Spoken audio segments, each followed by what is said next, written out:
या बातमीचे प्रायोजक आहेत सुप्रसिद्ध hotel Badepir, Lakshmi market, Vijapur west आणि दुसरी शाखा जिंदाशहा मदार चौक, सोलापूर.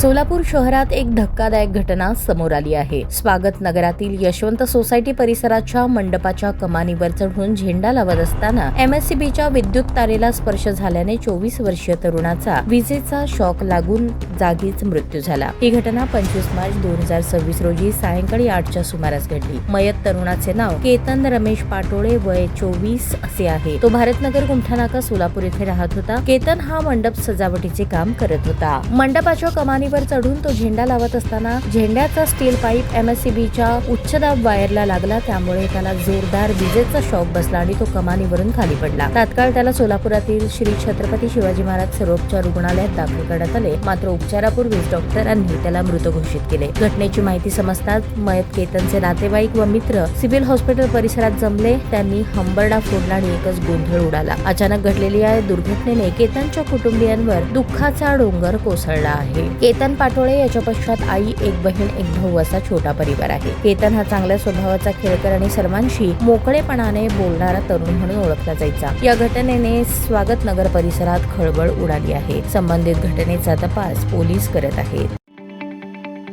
ताज्या बातम्या पाहण्यासाठी प्राईम महाराष्ट्र न्यूज चॅनलला सबस्क्राईब करा.